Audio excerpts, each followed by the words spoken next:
ఇక్కడున్న విద్యార్థులందరూ కూడా నా జీవిత ప్రయాణం గురించి కూడా చెప్పాలనుకుంటున్నా.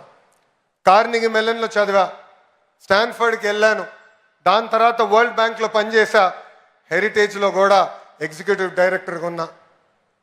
ప్రజలకి సేవ చేయాలని ప్రత్యక్ష రాజకీయాల్లో 2013లో వచ్చా.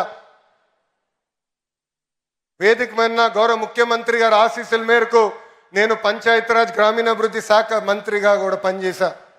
2019లో ఎప్పుడు గెలవని నియోజకవర్గంలో పోటీ చేసి గెలవాల లక్ష్యంతో నేను ప్రయాణం ప్రారంభించా. 5300 ఓట్లతో నేను ఓడిపోయా. మొదటి రోజు బాధ ఆవేదన కలిగింది, కానీ అది నా రెండో రోజు నుంచి నాలో కసి పెంచింది, పట్టుదల పెంచింది. అక్కడనే మళ్ళీ పోటీ చేశా. ప్రజల ఆశీస్సు మేరకు 91,000 మెజార్టీతో గెలిచి శాసనసభకి వెళ్తాం జరిగింది. ఇది ఇక్కడున్న మీ అందరికి ఎందుకు చెప్తున్నానంటే, if there is no risk, there is no story. On the dais you see eminent personalities who have achieved great things in their lives, but they are here today because they have sacrificed a lot. They face tremendous amount of challenges. So all the youngsters in front of me, every failure is a stepping stone for success. I have redefined fail. It is our first attempt in learning. We should take this in spirit. It should build fire in our belly, and we should go achieve what we want to achieve in our lives. AU 100 ఏళ్ల ప్రయాణం పూర్తి చేసుకుంది. కాలం మారుతుంది, టెక్నాలజీలు కూడా మారుతున్నాయి. అందుకే vice chancellor గారి ఆధ్వర్యంలో మన కరికులంలో కూడా మనందరం మార్చుకోవాల్సిన అవసరం ఉంది. ఇండస్ట్రీ కనెక్ట్ కూడా చాలా చాలా అవసరం. గౌరవ ముఖ్యమంత్రి గారు ఈ సమావేశానికి వచ్చే సమయంలో కూడా ఆయన డిపార్ట్మెంట్ రివ్యూ చేసి చాలా స్పష్టంగా చెప్పారు, ఇండస్ట్రీ అకాడమియా కనెక్ట్ అవసరం ఉంది. కేవలం క్లాసెస్లో చదువుకుంటాం కాదు, కనీసం 1 సంవత్సరం అన్న ఫీల్డ్కి వెళ్ళాలి, వాస్తవాలు తెలుసుకోవాల్సిన అవసరం పిల్లలందరిపైన ఉందని చెప్తాం జరిగింది. అది నేను డైరెక్షన్ నేను స్వీకరిస్తున్నా. తప్పనిసరిగా ఆ మార్పు కూడా మేము తీసుకొస్తామని గౌరవ ముఖ్యమంత్రి గారికి నేను తెలియజేస్తున్నా.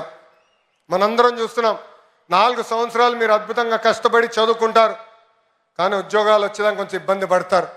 తర్వాత స్కిల్ డెవలప్మెంట్ అని కరెక్ట్గా 4 నెలల్లో మీరు అక్కడికి వెళ్ళిన వెంటనే నేర్చుకున్న వెంటనే మీకు ఉద్యోగాలు వచ్చే పరిస్థితి. ఇదే అంటారు స్కిల్ గ్యాప్. దీనికి ఫుల్ స్టాప్ పెట్టాల్సిన బాధ్యత మా అందరిపైన ఉంది.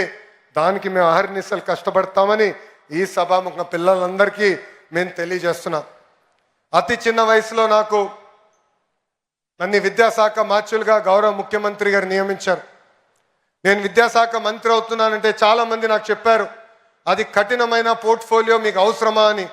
అందుకే కావాలి, భారతదేశ చరిత్ర తిరిగి రాయాలంటే మా పిల్లలే తిరిగి రాయగలుగుతారు. అందుకే ఈ ఛాలెంజ్ని నేను స్వీకరిస్తున్నానని చెప్తాను జరిగింది. ఇంకా మార్పులు తీసుకురావాలి, నిధులు కేటాయించాలి. కేవలం ఇన్ఫ్రాస్ట్రక్చరే కాదు, పర్మనెంట్ ఫ్యాకల్టీ కూడా ఏర్పాటు చేయాల్సిన అవసరం ఉంది.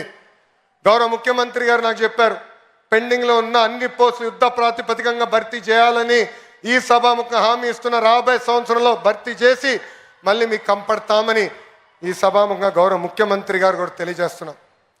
భారతదేశంలో హైయర్ ఎడ్యుకేషన్ పైన ఎక్కువ శ్రద్ధ పెట్టాలని గౌరవ ప్రధానమంత్రి శ్రీ నరేంద్ర మోడీ గారు చెప్తున్నారు. రీసెర్చ్ని పెద్ద ఎత్తున ప్రోత్సహించాల్సిన అవసరం ఉంది. ఒక్కొక్క యూనివర్సిటీ ఒక సబ్జెక్ట్ మీద స్పెషలైజ్ అయితేనే ఎకో సిస్టమ్ మొత్తం ఏర్పడడానికి అవకాశాలు ఉంటాయని కూడా మనందరూ తెలిసిన విషయమే.